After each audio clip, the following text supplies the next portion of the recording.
고속도로가 2차선인데 한 차선을 폐쇄하고 1차선만 사용한다면 그 고속도로를 만든 이유가 없는 것이죠.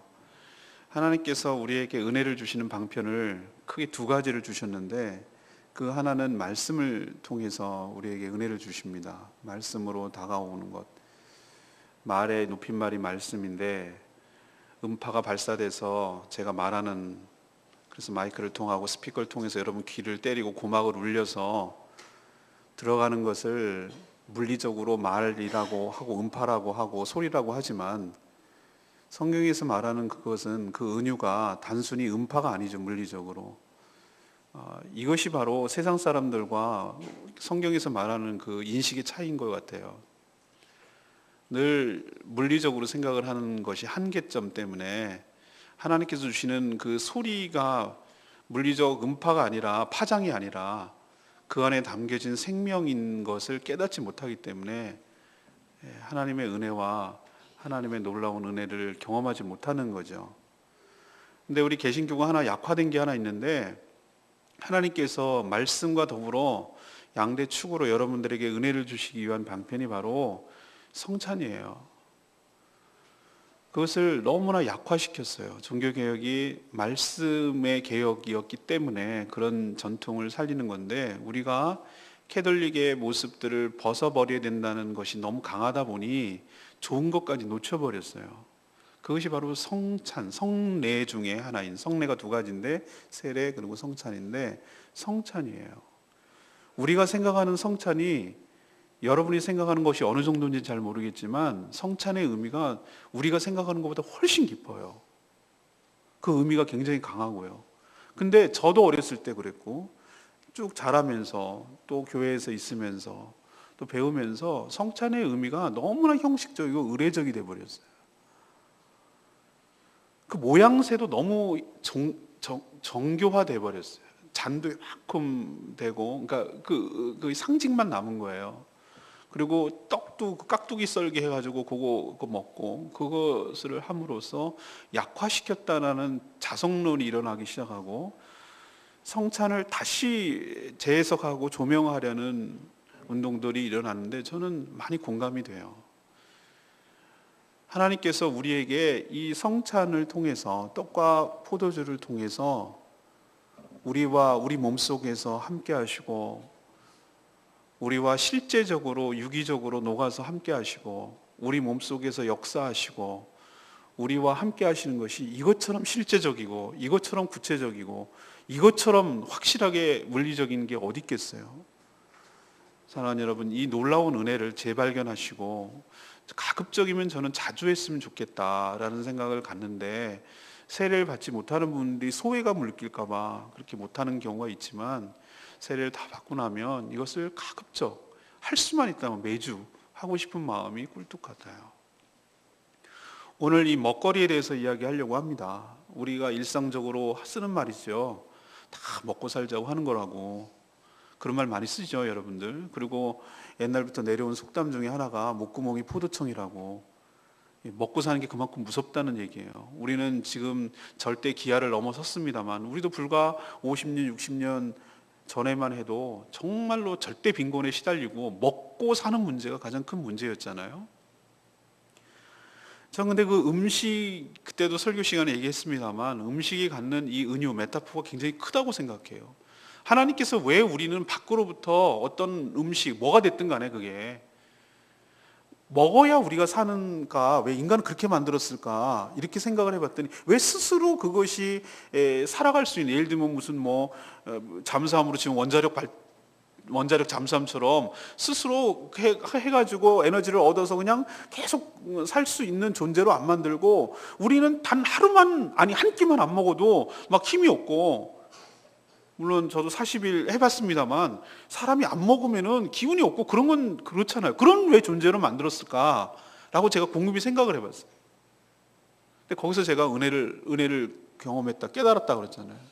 아, 이제 알겠네. 인간은 스스로 존립하거나 스스로 살아갈 수 있는 존재가 아니라 뭔가 외부로부터, 그것을 저는 하나님의 은혜라고 치는데, 하나님의 도우심과 외부에 뭔가 의존을 해야 스스로 살아갈 수 있는 존재가 아니라 외부로부터 뭔가 도움을 받아야만 살아가는 존재라는 것을 늘 우리에게 인식시키시려고, 우리가 먹어야 힘이 나고 먹어야 살도록 하는 그런 존재를 매일매일 경험하도록 하는 것 아닐까. 근데 우리는 그것을 타락하고 나니까 몸으로 제한을 해버리고 영이 죽어버렸으니까 우리의 육신만 먹으면 사는 건 줄로 착각하는데, 예수님께서 하셨던, 인용했던 말씀, 마귀에게 시험을 받을 때 한 말씀, 사람이 떡으로만 사는 것이 아니고 하나님의 말씀으로 사는 줄로 믿습니다. 근데 우리는 늘 떡의 문제만 해결되면은 우리의 삶이 해결된다고 생각하고 여기에 범위를 좁히고 내 눈을 보는 것만, 물리적으로만 보는 걸로 제한을 해버리니까 정작 우리가 먹어야 될 존재, 의존적이라는 것이 육신이 아니라 그 말씀, 생명, 영이 먹어야 된다는 사실을 놓치고 간과하고 있었던 거예요. 그래서 오늘 여러분에게 드리는 말씀이 뭔가, 여러분의 육신은 먹어서 이렇게 배부르고 건강하고 영위할지 모르지만 여러분의 영혼은 잘 먹고 있습니까? 라고 묻고 싶은 거예요. 근데 여러분, 우리가 매일매일 새끼 꼬박꼬박 챙겨 먹고 밥이 보약이야 뭐 이래가면서 먹고, 우리 아들처럼 몸이 부실해가지고 한약까지 다려서 지어 먹고, 그렇게 해도 어떻게 됩니까? 시간이 지나면 결국은 죽는 게 우리 존재예요. 그게 우리를 살리는 거라면 계속 살아야 되잖아요. 보약도 먹고 뭐도 먹고 영양제도 먹고 골고루 다 챙겨 먹고 뭐 키토살이 어떻고 뭐도 어떻고 그런 거 먹으면서 계속 살아야 되잖아요, 인간이. 근데 왜 그런 거를 다 먹는데도 불구하고 우린 죽습니까? 이유는 딱 한 가지예요. 그게 우리를 살리는 것이 아니기 때문에, 그것이 우리의 궁극적인 양식이 아니기 때문에 그렇다는 증거예요. 근데 우리는 그거에만 매몰되고 몰두한다는 데 문제가 있는 것이죠. 그래서 오늘 육신의 양식만 아니라 여러분 영과 육을 다 살리는 진정한 양식이 무엇인지를 잘 깨닫고, 무엇이 내 생명을 살리고 나를 영원히 살게 하는 양식인지 깨달으시고, 또 그것을 얻기 위해서, 먹기 위해서는 어떻게 해야 되는지 여러분이 깨달으시고, 여러분을 궁극적으로 만족하게 하고 여러분에게 궁극적인 진정한 양식이 되는, 생명의 양식이 되는, 영생의 양식이 되는 그 양식을 받아 먹고 누리는 복된 인생 되기를 간절히 축원하는 마음에서 오늘 말씀을 준비했습니다. 귀담아 잘 들으시고 주의 음성을 들으시고, 내가 영적 밸런스는 어떤지, 균형이 어떤지, 나는 육에만 신경 쓰고 있는 것은 아닌지, 정말 내 영적인 상태는 어떤지, 기아에 시달리고 있는 것은 아닌지, 영혼이 빼짝 말라가지고 거의 식물인간 상태로 있는 것은 아닌지, 왜 나는 섭생을, 내가 영혼의 섭생을 하는데 어려움을 겪고 있는 것은 뭔지, 왜 그것이 소화가 안 되는지, 그럼 어떻게 해야 될지, 오늘 영혼의 양식에 대해서 귀담아 잘 들으시고 여러분의 영혼이 살찌우고 튼실하고, 그래서 육신이 사는 것이 아니라 영육이 다 사는 축복이 여러분 삶 가운데 있게 되기를 간절히 축복합니다. 자, 그러면은 우리가 생명의 양식을 얻기 위해서 첫 번째 넘버 1, 44절에서 45절이에요. 44절에 이렇게 얘기하고 있어요. 45절까지. 나를 보내신 아버지께서 이끌지 아니하시면 아무도 내게 올 수 없으니 오는 그를 내가 마지막 날에 다시 살리리라. 선지자의 글에 그들이 다 하나님의 가르치심을 받으리라 기록되었으니 아버지께 듣고 배운 사람마다 내게로 오느니라 그랬어요. 저는 이 말씀에 근거해서 우리가 영의 양식을 먹으려면 예수 그리스도께 나와 듣고 배워야 된다는 것입니다. 예수님께서는 이 생명의 떡을 이야기하시면서 만나와 많이 비교하셨어요. 구약시대 만나. 뒤에도 얘기하겠지만 하나님께서 만나를 주실 때 하늘에서 내려왔죠. 그리고 공짜로 주셨죠. 근데 그거 먹어야 살지요. 그렇죠? 그런데 하나님이 다 하셨음에도 불구하고 이스라엘 백성들, 인간 측면에서 해야 될 일이 있어요. 그건 뭐냐면은 매일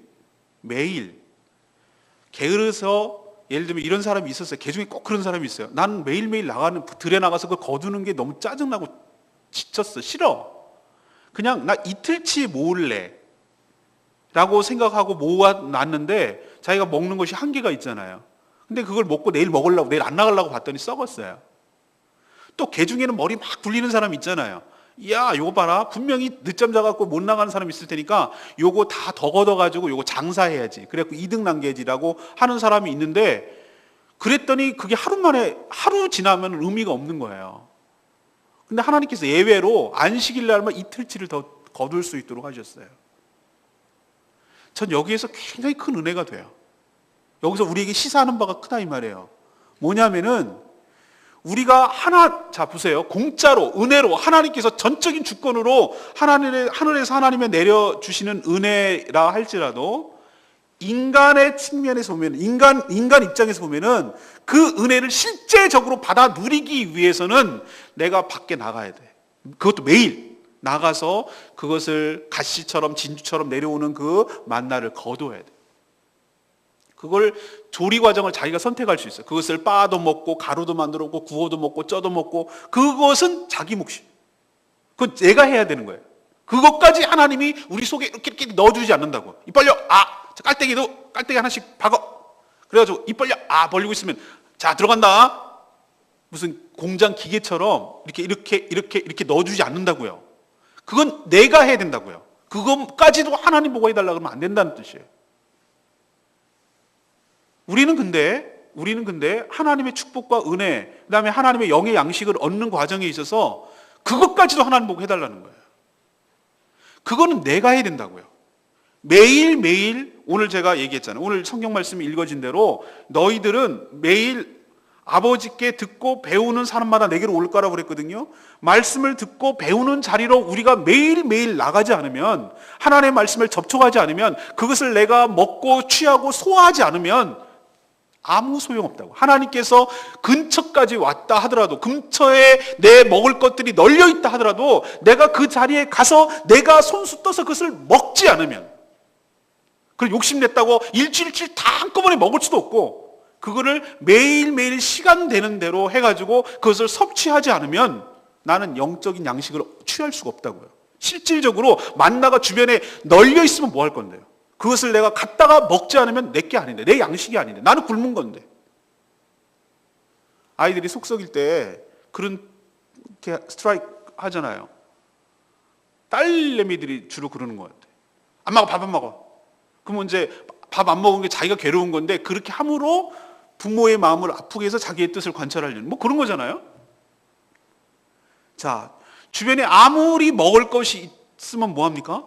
내가 그것을 차려놨는데도 불구하고 내가 손수 떠서 내 입 속으로 들어가서 먹지 않으면 내 몸이 굶는 것과 똑같은 것처럼, 하나님 말씀이 지천에 널려있고 하나님 말씀이 살아있고 하나님께서 공짜로 은혜로 여러분 삶에 주신다고 하더라도 그것을 내가 매일 섭취하고 듣고 배우지 않으면 그 영의 양식은 나와는 상관이 없는 거라고. 난 여전히 배가 고픈 상태로 있는 거고 내 영혼은 말라버리는 거라는 얘기예요. 근데 우리는 이걸 놓치고 내 영혼이 왜 배가 고픈지에 대해서는 생각 안 해보고, 그런 이유 때문이라는 걸 모르고 늘 나를 안 준다고, 난 늘 배고프다고 하나님 앞에 하소연하고 짜증내고 원망하고 있지 않느냐 말이죠. 오늘 말씀을 통해서 여러분 보세요. 하나님께서 너를 이끌지 않으면 너희가 올 수가 없다. 44절에 얘기하잖아요. 이 얘기는 하나님의 은혜를 받고 그 마음이 감동이 돼서 오직 주의 은혜와 주의 주권으로 여러분이 그 자리까지 나올 수 있도록 이것조차도 하나님의 은혜로, 축복으로 여러분을 인도해 가시는 줄로 믿습니다. 그렇다면 여러분이 뭘 해야 되는가? 주님께 듣고 배운다는 작업을 해야 되는 거예요. 이따도 말씀드리겠습니다만 이 성경에서는 동사가 희한하게 서로 호환이 되고 교환이 되고 서로 겹쳐지는 경우가 얼마나 많은지 몰라요. 뒤에도 미리 결론적으로 얘기하면은 예수 그리스도를 먹는다는 얘기는 예수 그리스도를 믿는다는 얘기고, 그런 것처럼 여기서 하나님께 듣고 배운다는 개념이 우리는 스터디한다, 듣는다, 히어링한다, 리스닝한다 이런 동사잖아요. 그리고 배운다라는 것은 뭐 어떤 것을 learning, 뭐 studying, 뭐 이런 개념이잖아요. 이 동사랑 어떻게 죽게 오는 것, 이런 동사랑 내가 양식을 얻는 거랑 어떤 개념이 같겠어요, 그게.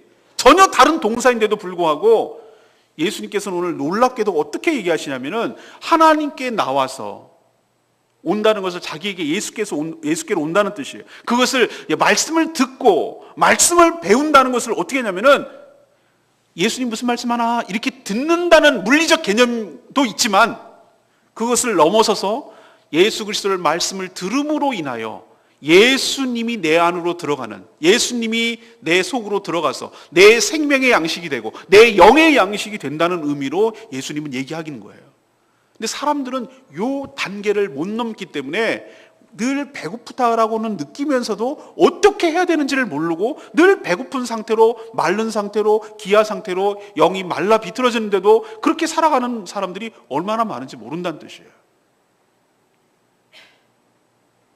사랑하는 여러분, 로마서 10장 17절에 분명히 말씀하셨어요. 믿음은 어떻게 오는가? 믿음이 어떻게 오는가? 믿음은 들음에서 오는 줄로 믿습니다.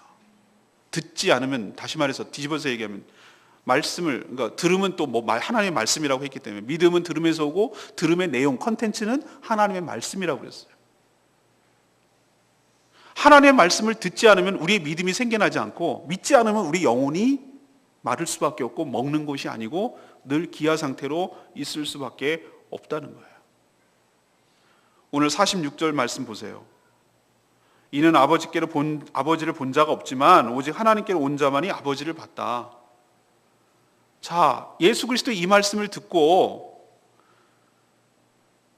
예수님 말씀하신 대로 하나님을 본 사람은 없지만 예수 그리스도를 통해서 하나님이 누구신지를 이 말씀을 통해서 깨닫게 되는 거잖아요.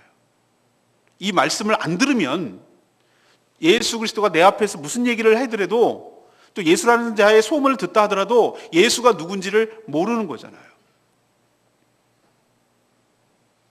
그래서 하나님의 아들이고 이분이 그리스도라는 것을 예수 그리스도 앞에 나와서 그분의 말씀을 들음으로 그것을 인식하게 되고 깨닫게 되는 거잖아요.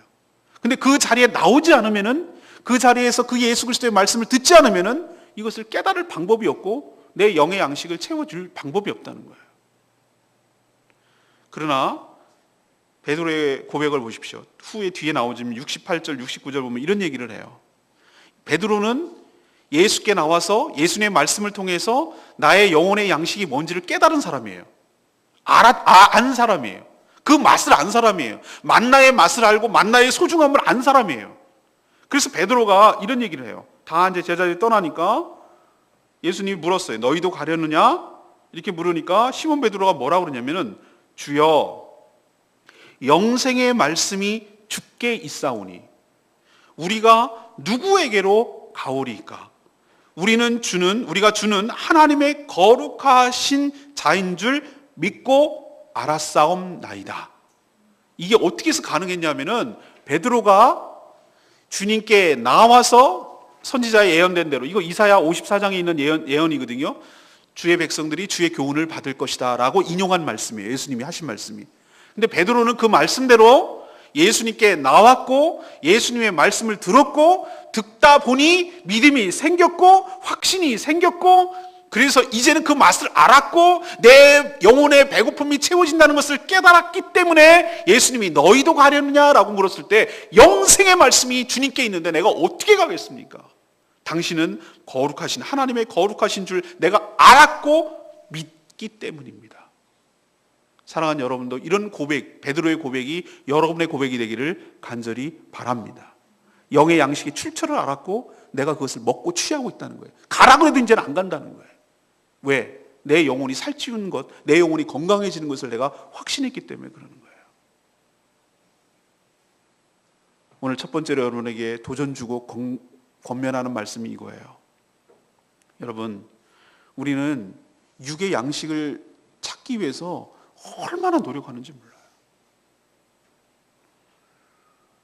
이제 나이가 들어가니 뭐 종합 비타민을 먹어야 된다는 둥, 뭐가 부족하면 안 된다는 둥, 요거는 뭐 요래서 먹어야 되는 알약이고 요건 요거서 먹어야 되고 이건 이래서 먹어야 되고, 뭐 나이가 들면 막 갱갱이가 들면 이것도 먹고 저것도 먹고, 보니까 이렇게 쭉 식탁에 늘어놓은 거 어떤 집에 가봤더니 엄청나게 먹더라고.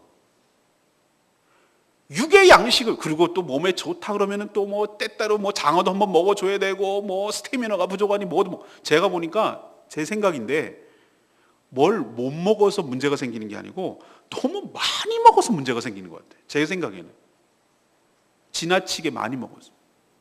우리는 육의 양식에 대해서 이렇게 예민하고 이렇게 신경을 엄청 많이 씁니다. 근데 정작 그걸 먹어도 아까도 내가 서론에 말씀드렸죠. 그걸 먹어도 죽잖아요. 그걸 먹어도 안 죽는 게 아니잖아요. 그런데 우리라는 것을 구성하고 있는 것은 이 몸뚱아리 살덩어리만 구성되어 있는 것이 아니고 우리 영혼이라는 게 적어도 있다고 믿는 자라면 육의 양식에 그렇게 신경을 쓰는 것과 그렇게 관심을 갖는 것과 비례하는 것처럼 영혼의 양식을 취하기 위해서도 애쓰고 노력하고 찾아야 되는데 그거에 대해서는 너무나 가볍게 생각하고 너무나 모르고 너무나 쉽게 생각한다 이 말이에요. 사랑하는 여러분, 주님께서 우리의 먹거리를 여러분이 돈 주고 샀다고 여러분이 이걸 만드셨습니까? 농부가 지었나요? 하나님께서 우리를 먹여 살리시려고 우리가 본질적으로 열매를 맺고 채소가 나오고 이 모든 것들은 하나님께서 우리를 주시는 하나님의 축복인 줄로 믿습니다. 내가 벌어서 내 돈 샀다고 내 거가 아니란 말이에요. 본질적으로 고추와 나물과 이런 모든 것들은 사람이 만들어낼 수가 없는 거예요. 하나님께서 우리에게 양식을 은혜로 주셨기 때문에 우리에게 먹거리를 주신 줄로 믿습니다.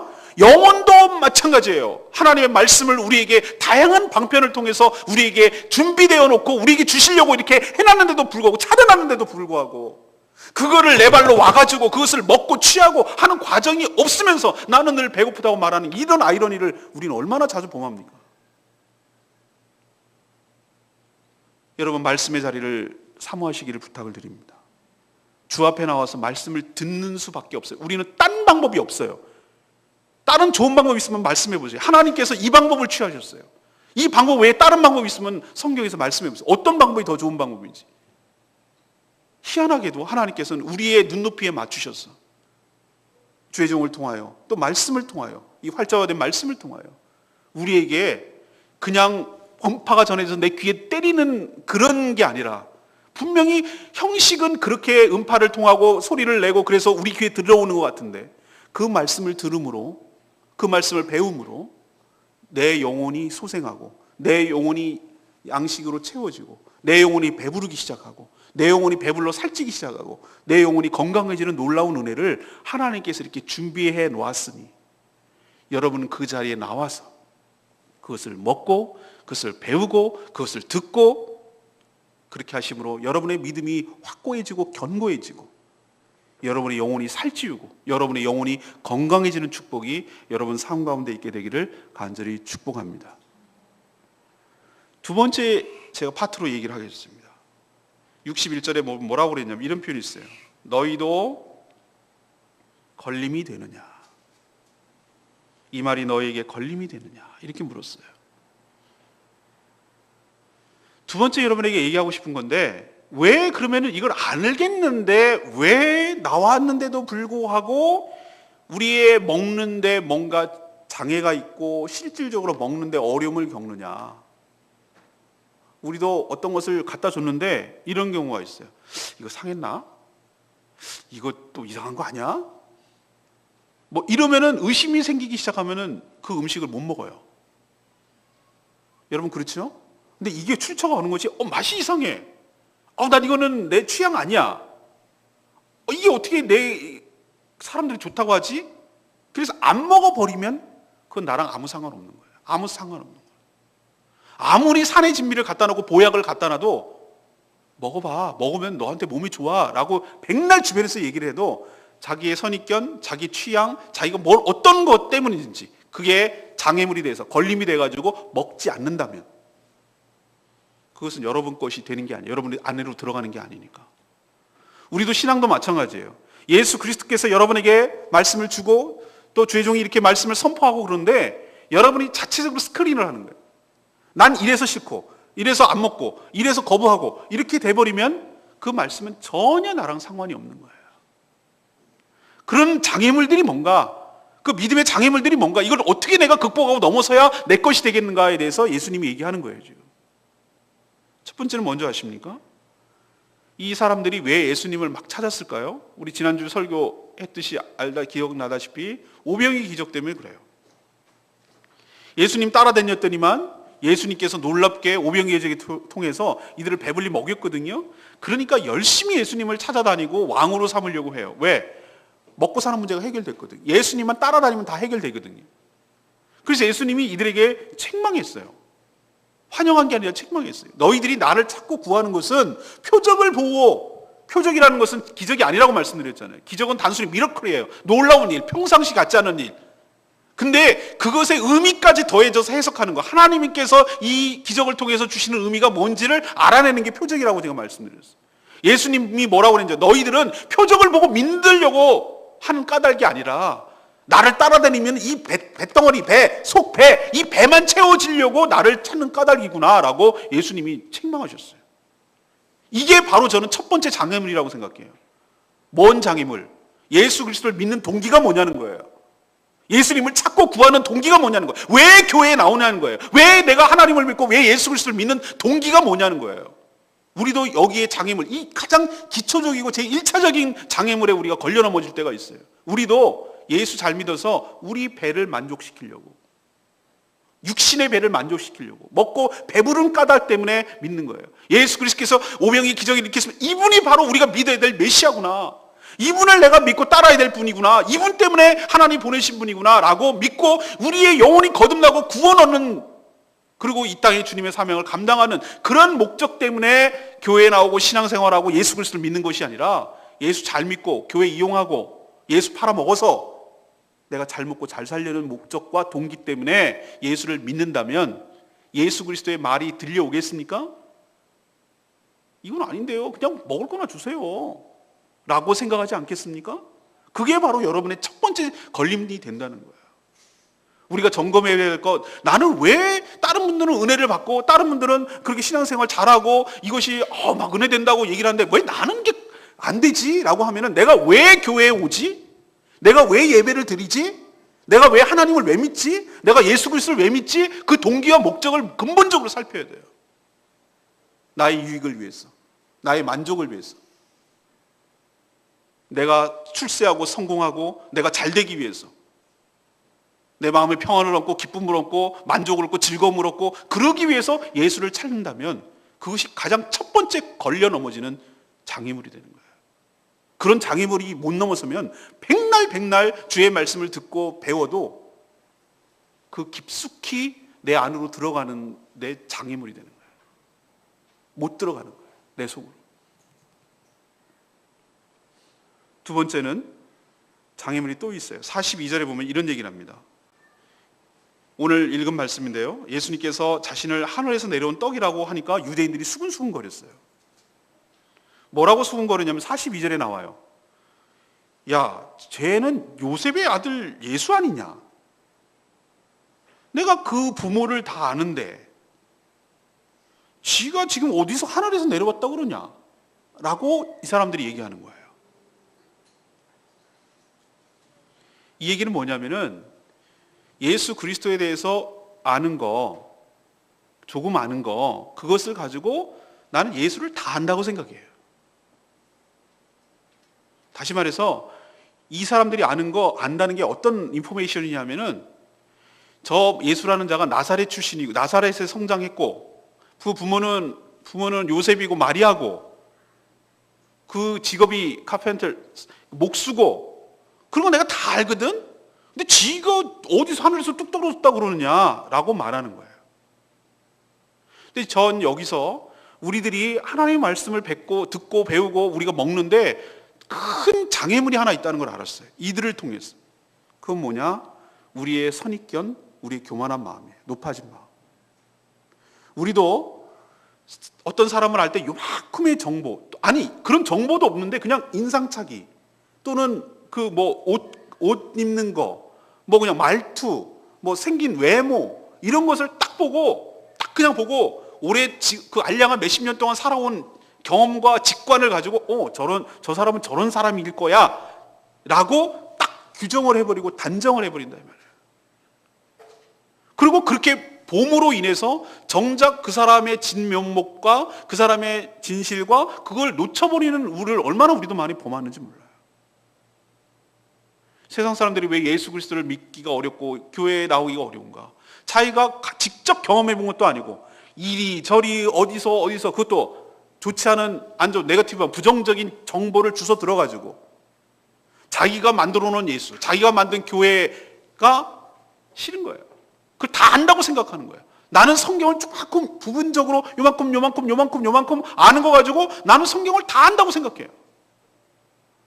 그래서 더 배우기를 싫어하고 뭐 그까지 또 배우냐고 이런 식으로 높아진 마음이 생기고 선입견 때문에 정작 하나님 말씀을 배우고 하나님 말씀을 듣는데 얼마나 큰 장애물이 되는지 몰라요. 제가 내린 결론은 이렇습니다. 제가 지금까지 그래요. 어려서부터 예수를 믿어왔고 교회에서 떠나본 적이 없고 아버지가 목회자니까 얼마나 계속 말씀을 들었겠어요. 저 고등학교 때부터 주일학교 교사를 했어요. 심지어 군대 가서도 군종으로 풀려가지고 군종 일을 했기 때문에 어린이들, 그 학생들 가르치고 다 했어요. 평생 동안 교회를 떠나본 적이 없어요. 오늘 요한복음요, 제가 수없이 읽었고 수없이 설교했어요. 여기 와서 두 번째로 지금 설교하는 거예요. 같은 내용을 가지고. 근데 제가 내린 결론이 뭔지 아십니까? 하나님의 말씀은 항상 대할 때마다 새로운 말씀인 줄로 믿습니다. 말씀이 새로운 것이 아니라 그때 받는 성령께서 주시는 말씀이 다르다는 거예요. 이게 왜 그런지는 모르겠어요. 근데 하나님 말씀이 살아계신 하나님의 말씀, 살아계신 하나님의 양식인 줄로 믿습니다. 그때마다 다 다르게 다가오고 그때마다 하나님께서 주시는 놀라운 은혜가 풍성하다는 것을 제가 깨달았어요. 이래서 하나님의 은혜가 우리에게 일용할 양식이 되고 살아있는 말씀이 되는구나.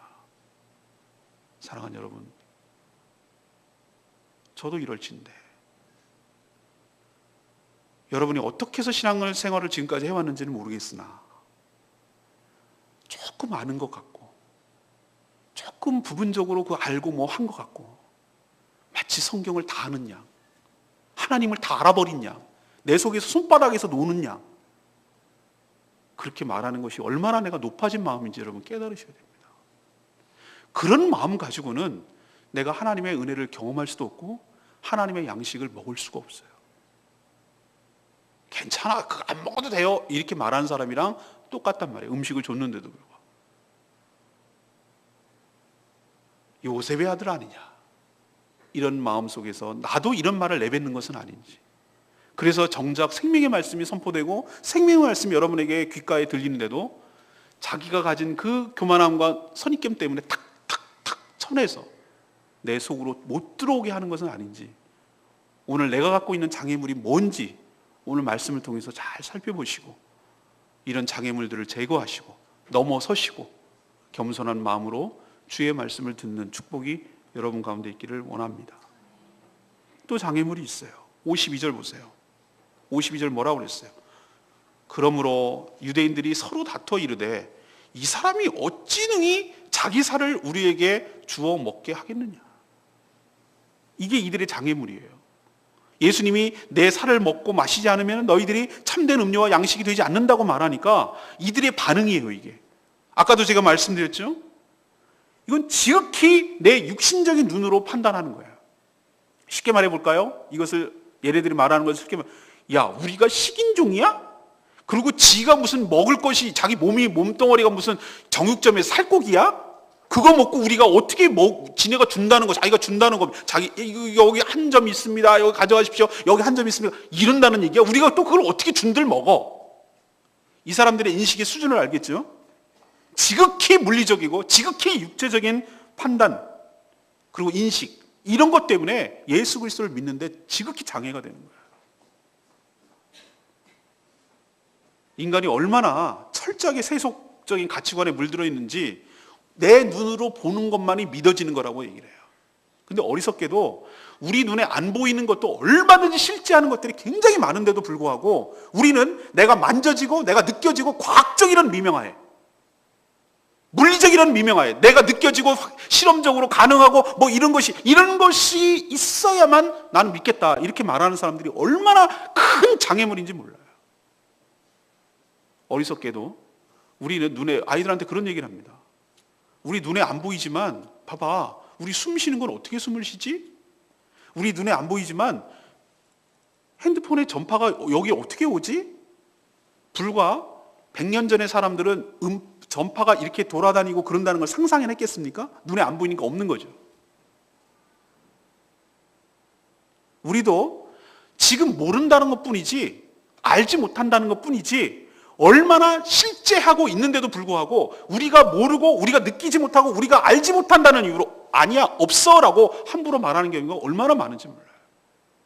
우리도 물리적으로, 이게 눈으로 이런 것만을 믿으려고 하는 경향 때문에, 그런 사고방식과 인식 체계 때문에 예수 그리스도를 믿지 못하는 큰 걸림으로 작용하고, 예수님이 눈앞에 나타나서 직접 그렇게 얘기하신데도 불구하고 그를 몰라보고 그 말을 깨닫지 못함으로 생명을 얻지 못하고 생명을 누리지 못하는 어리석음을 범할 때가 얼마나 많은지 몰라요.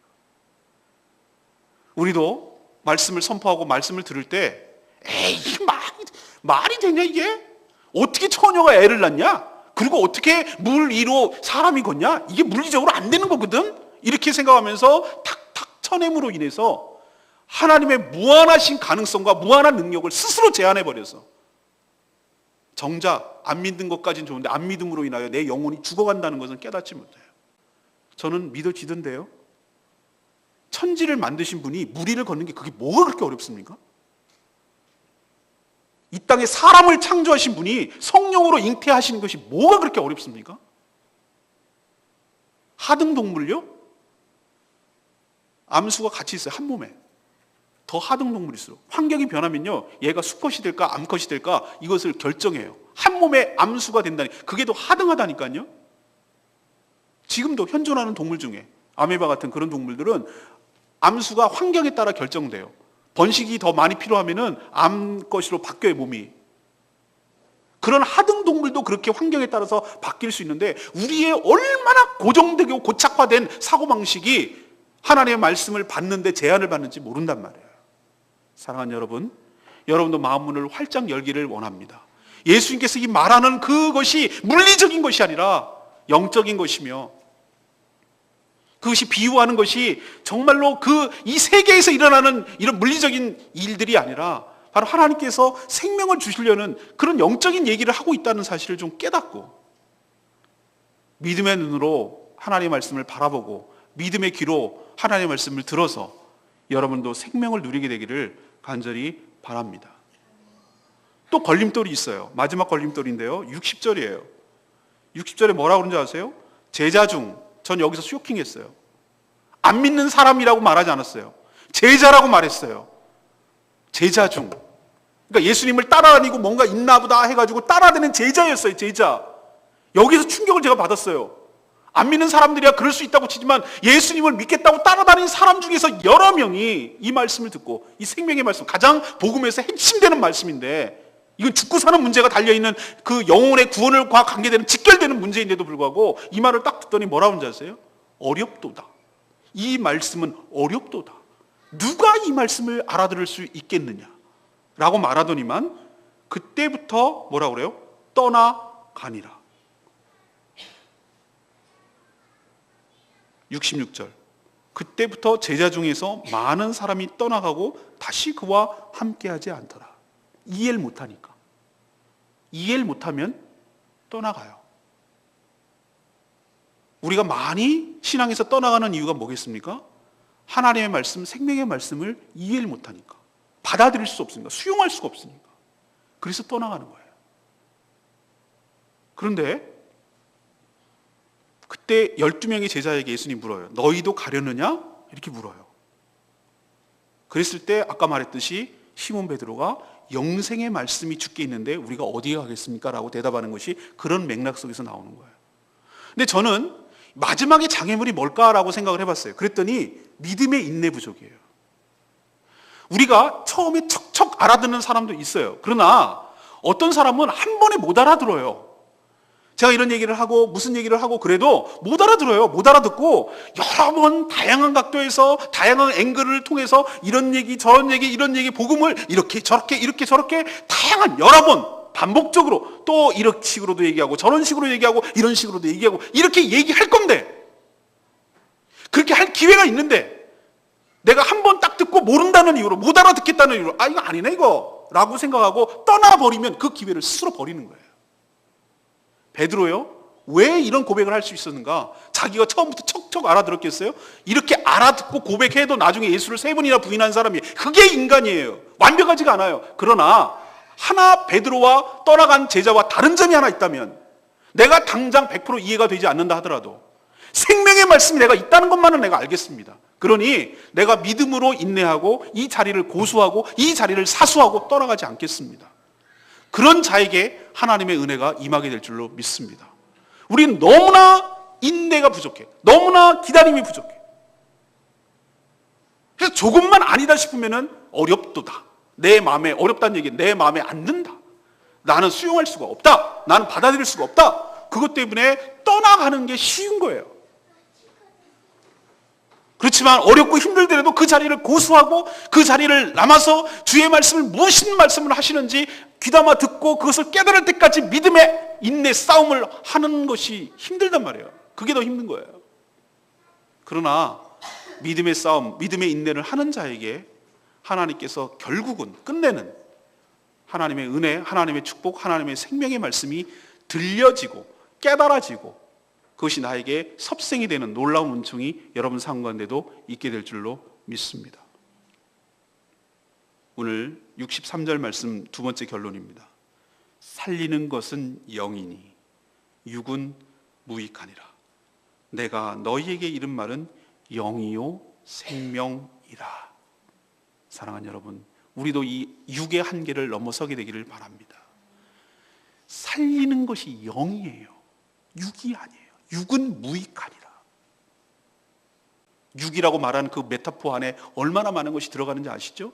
우리의 생각, 세상적인 가치관, 세속적인 것들, 우리의 물리적인 생각들, 한계들, 이런 선입견들, 이것이 다 육이에요. 육.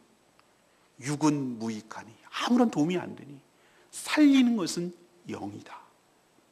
근데 내가 이런 말이 바로 영이요 생명이다. 예수 그리스도의 말씀이 생명이요 영이래요. 그것이 나를 살린대요.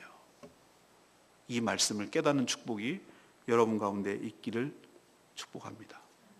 여러분의 삶에 신앙의 걸림돌이 되는 것이 무엇인지를 잘 좀 생각해 보시고 그 장애물을 제거하고 그 장애물을 넘어서서 그 하나님의 놀라운 은혜를 받게 되기를 간절히 축복합니다. 마지막 하이라이트예요. 51절 말씀. 나는 하늘에서 내려온 살아있는 떡이니 사람이 이 떡을 먹으면 영생하리라. 내가 줄 떡은 곧 세상의 생명을 위한 내 살이니라. 하나님께서는 이 말씀을 이해하시기 위해서 구약 성경부터 이미 모형으로 다 깔아놨어요. 제사제도가 그렇고 만나가 그래요. 제사가 예수 그리스도의 대속적 죽음을 상징하고 깨닫게 하기 위한 이스라엘의 교육용이었다면, 만나는 이 땅에 우리에게 주실 진짜 양식이 뭔지를 보여주는 모형이에요. 그림자예요. 샘플이에요. 이미테이션이에요. 공통점, 하늘에서 내린다는 거, 은혜로 공짜로 받는다는 거, 인간이 그걸 먹어야만 산다는 공통점이 있어요. 그렇지만 차이점이 있어요. 만나는 먹어도 시간이 지나면 다 죽었어요. 그건 이미테이션, 모형이기 때문에. 그러나 예수 그리스도의 살과 피는, 그래서 그거는 가짜예요.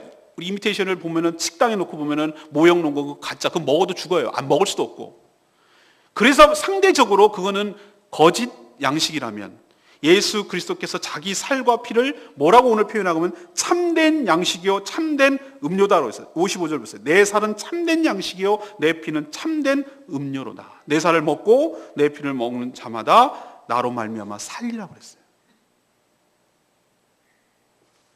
아까도 말했지만 하나님은, 성경은 동사를 정말로 묘하게 이것을 다 이렇게 겹쳐서 설명해놔요. 왜 하필이면 살과 피를 참된 양식이라고 표현했을까? 우리가 밥을 먹을 때, 양식을 먹을 때 희한하게도 바깥에, 내 몸 바깥에 있던 것이 내 몸 안으로 들어오는 줄로 믿습니다. 먹는다는 행위가 예수께서 내 안으로 들어온다는 의미인 줄로 믿습니다. 예수 그리스도를 먹는다는 의미가 믿는다는 것이고, 먹는다와 믿는다 동사는 전혀 다른 동사인데, 예수 그리스도를 먹는다는 의미를 사람들이 잘 이해를 못하니까, 믿는다는 말은 무슨 말인지 모르니까 먹는다는 것으로 이해시켰어요. 예수님께서 나를 먹는 자는, 믿는 자는 예수 그리스도께서 내가 음식을 먹음으로 내 속으로 식도를 타고 위장으로 내려가고 그렇게 되고 내가 소화가 되는 것처럼, 예수를 믿을 때 예수 그리스도께서 내 안으로 들어오시는 줄로 믿습니다. 이게 그 의미를 설명하려고 먹는다는 개념을 쓰셨어요. 이게 진짜예요. 가짜가 아니라. 먹는 거는 가짜도 먹을 수 있잖아요. 근데 예수님의 살과 피만이 진짜 참된 음료와 양식이래요. 근데 이것을 다른 말로 계시록에 여러분은 영접 기도할 때 우리 성경 공부하고 있습니다만 지지난주에 얘기를 했잖아요. 뭐라고 그랬습니까? 예수님이 영접할 때, 영접 기도할 때 이 표현을 써요. 계시록 3장 20절 말씀. 내가 문 밖에서 두드린다고 그랬어요. 예수님이에요. 근데 네가 마음문을 열면 내가 너 속으로 들어간다고 그랬어요. 너 속으로 들어가서 너는 나와 더불어 먹고 나는 너와 더불어 먹으리라. 와, 이게 바로 연결이 되는 거예요. 영접할 때도 똑같은 말씀을 하셨어요. 네가 마음을 열으라는 거예요. 근데 이 먹는다는 개념을 갖다가 음식으로 예수님은 표현한 건데 그게 알고 봤더니 네 마음의 문을 연다는 뜻이었어요. 그리고 예수 그리스도를 나에게 웰컴하는 거예요. 웰컴. 주님, 내 안으로 들어오십시오. 문을 열어주는 거예요. 내 마음의 문을 열어주는 거예요. 기도 형태를 통해서. 내가 당신을 나의 주인님으로 그리고 나의 구세주로 내가 영접합니다. 환영합니다. 내 안으로 들어오십시오. 라고 했을 때 내 안으로 들어갔더니만 식구가 되는 거예요. 운명 공동체가 되는 거예요. 내가 더불어 먹고 너는 나와 더불어 먹는 그 더불어 함께 먹는 사람을 우리는 뭐라고 하냐면 식구라고 말해요. 가족이라고 말해요. 가족은 운명 공동체예요. 같이 어려우면 같이 어려움을 겪는 거예요. 아버지가 부도났는데 자녀들이 고통받는 거예요. 아버지가 승진했는데 기쁜데 자녀들까지 그 영광을 취하는 거예요. 예수가 내 안으로 들어오면 예수께서 우리에게 선한 것을 주실 때 우리에게도 똑같이 주시는 줄로 믿습니다. 우리의 어려움과 힘든 것이 곧 이것은 나의 문제가 아니라 예수 그리스도의 문제가 되는 줄로 믿습니다. 이게 식구가 된다는 것을 의미하고 그걸 영접한다는 것을 의미하고 그것이 나와 예수가 하나가 된다는 것을 의미하는 거예요. 이게 먹는 거고 이게 믿는 거고 이게 영접하는 거예요. 분명히 내 안에 다른 인격, 예수님이라는 인격이 내 안으로 들어갔어요. 근데 그 두 인격이 나중에는 하나가 돼서 구분할 수가 없어요. 어디까지가 예수고 어디까지가 난지 몰라요. 이게 예수 믿는 거예요. 다시 따로 설명할까요? 내가 식초로 비유 드렸죠? 식초와 물은 전혀 다른 성격이에요. 식초는 신맛이 나요. 물은 아무 맛도 안 나요. 나는 물 같은 존재였어요. 그런데 내 안으로 식초 같은 예수님이 들어오셨어요. 섞었어요. 근데 그 맛을 보니까 물맛이 아니라 식초 맛이 나요. 내 안으로 분명히 예수 그리스도가 들어왔는데 나는 없어지고 내 안에 예수가 나타나기 시작한 줄 믿습니다. 하나님의 눈으로 볼 때 나는 내 옛날의 내가 아니라 예수로 보이는 줄로 믿습니다. 저 고기 좋아하거든요. 아니 뭐 그렇다고 완전히 좋아하는 건 아닌데 제가 먹은 고기가 엄청나거든요. 소고기도 먹고 돼지고기도 먹고 닭고기도 먹고 생선도 먹고 오만 가지 먹었어요. 먹었는데 내가 어디가 소고기고 어디가 돼지고기고 어디가 생선이고 어디를 구분하겠어요? 구분할 수 있습니까? 제 거를? 아 여기가 닭고기네 요거요. 바닥바닥하는 거. 얼마나 웃기는 얘기예요. 나는 고기를 먹었어요. 내 속으로 들어가서 소화됐어요. 소화가 돼가지고 내 몸이 돼버렸어요. 바뀌어졌어요. 분명히 다른 고기가 내 안으로 들어왔는데 내 살이 됐는데 어디가 그 살인지 구분할 수가 없어요. 사랑하는 여러분, 여러분 안에 예수가 들어갔는데 여러분을 분명히 바꾸고 여러분을 살찌우고 여러분이 다른 존재가 되고 여러분이 몸이 생겨나고 그렇게 됐는데 그게 여러분인지 그게 닭고기인지 그게 여러분의 살인지 구분할 수 없는 것처럼 예수께서 여러분 안에 들어갔어요. 예수를 영접했어요. 예수를 먹고 마셨어요. 예수의 살이 어디고 예수님의 피가 어디고 그걸 구분할 수가 없어요. 왜? 내가 예수님이 돼버리고 예수님이 내가 됐기 때문에. 우리가 천국에 왜 가냐고요? 어떻게 갈 수 있냐고요? 하나님 눈으로 보면은 우리로 보이는 게 아니라 우리 안에 계신 예수로 보이는 줄로 믿습니다. 그렇기 때문에 가는 거예요. 이게 먹는다는 의미예요.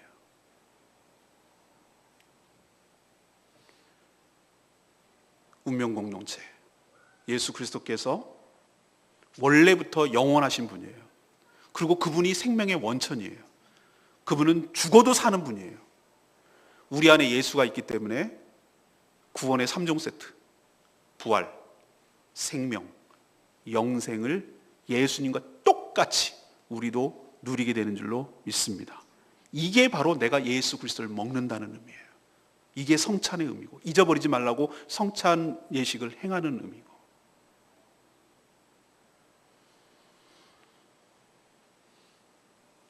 우리도 예수 그리스도를 영접함으로 우리 안에 예수가 사시는 줄로 믿습니다.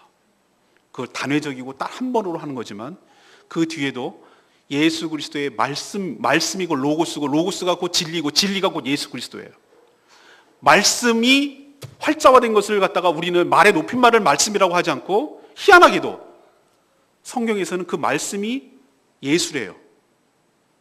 이게 안 믿는 사람은 죽었다 깨어나도 이해 못하는데, 믿는 사람들은 다 아는 말씀이에요. 말씀이 곧 진리이자 예수님이신 줄로 믿습니다. 그 말씀을 들음으로 예수가 내 안으로 들어가는 줄로 믿습니다. 내 안에 예수가 계시고요, 그 말씀을 내가 섭취함으로 인하여 내가 영의 양식을 얻게 되는 줄로 믿습니다. 그렇기 때문에 말씀을 듣는 것을 포기하거나 등한시하거나 가볍게 여기거나 아니면 여러 가지 장애물로 쳐내거나 이렇게 될 때 내 영혼은 말라가고 죽어가는 것입니다. 예수 그리스도를 영접하고 그가 내 안에, 내가 그 안에 존재하는 것을 확인하시고 매일 섭생하는, 주의 말씀을 취하는 여러분 되기를 간절히 축원합니다. 27절 말씀 오늘 도전해 주는 말씀이에요. 이 생명의 떡을 얘기하면서 예수님께서 6장 27절 이런 말씀하셨어요. 너희들 썩을 양식, 다시 말해서 죽을 양식, 없어질 양식을 위해서 일하지 말고, 그것 때문에 애쓰고 노력하고 분주하지 말고, 거기다 에너지 쏟지 말고, 그것 때문에 너희들이 분주하고 이리 뛰고 저리 뛰고 하지 말고, 먹고 죽을 수밖에 없는 한계점을 갖는 그 양식 때문에 너희들 일생을 허비하지 말고 영생하도록 있는 양식을 위하여 하라. 인자는 너에게, 인자가 이 양식을 너에게 주리니 예수 그리스도만이 이 양식을 주시는 분인 줄로 믿습니다. 그러니 주시는 그분께 나와서 그분이 주시는 것을 잘 받고 먹고, 그래서 썩지 않은 양식, 영원히 사는 양식, 이 양식을 취함으로 그 혜택과 효력을 누리는 여러분 되기를 간절히 축원합니다. 오늘 결론입니다. 여러분의 영적 건강 상태는 어떻습니까? 다시 말해서 여러분의 영의 영양 상태는 지금 어떠냐고 묻는 거예요. 여러분이 충분히 주의 말씀을 듣고 먹고 있습니까? 내 몸이 건강한 것처럼, 육체가 건강한 것처럼 여러분의 몸도, 여러분의 영혼도 건강하고 충분합니까? 만족함이 없고 막히는 것이 없을 만큼 충분히 여러분 건강하십니까? 다른 방법이 없어요. 하나님께서는 다른 방법으로 주시지 않았어요. 예수를 영접하지 않은 분들은 예수 그리스도를 영접해야 되는 것이 1차적인 것. 예수를 영접한 분은 하나님의 말씀을 듣고 배우는 자리에 사모하고 사수하고 듣지 않으면 무슨 용 빼는 재주 있어도 하나님의 영의 양식을 받아 누릴 수 없어요. 이건 제 말이 아니라 하나님께서 주시는 말씀이고 오늘의 첫 번째 결론이에요. 그러니 여러분의 영이 소생하고 살고 배부르고 살찌우기 위해서는 딴 방법 없어요. 말씀을 사수하시고 말씀을 섭취하시고 말씀을 듣고 말씀을 배워서 주님이 주시는 영의 양식을 취하는 여러분 되시기를 간절히 바랍니다. 몰아치지 마세요. 개밥 준다고 일주일치 몰아쳐 주면 개 죽여요. 일주일에 한 번, 제가 말씀드리죠. 절대 불가라고 말씀드렸어요. 일주일에 한 번, 절대 불가. 여러분 일주일치 먹는 거 귀찮고 살림하는 거 귀찮고 밥하는 거 귀찮다고 딱 일요일 날 한 번 다 먹고 일주일 굶습니까? 희한하게도 인간은, 우리가 하나님께서 그것을 보여줬어요. 내가 아까 서두에 말씀드렸죠. 인간은 의존적인 형태인데 무언가 의존해야 되는데 희한하게 우리 밥은 하루에 3끼 먹어요. 그러면 영의 양식은 적어도 하루에 3끼는 못 먹더라도 하루에 한 번은 먹어야 될 거 아니에요. 말씀을 사모하시고 배우는 자리에 열심을 내는 여러분 되시기를 바랍니다. 두 번째는 아까도 말씀드린 걸림이 뭔가, 내가 분명히 내가 말씀을 섭취하는데 뭔가 문제가 뭔가 이상이 있는가라는 걸 점검해 봐야 돼요. 그게 여러분의 잘못된 동기 때문일 수도 있고, 잘못된 목적. 그리고 또 하나는 선입견, 그리고 교만함, 그리고 잘못된 인식 체계, 이런 것 때문에 내가 말씀이 안 들려오고 그것 때문에 내가 말씀을 받는데 지장이 있다면 그거 빨리 제거하셔야 돼요.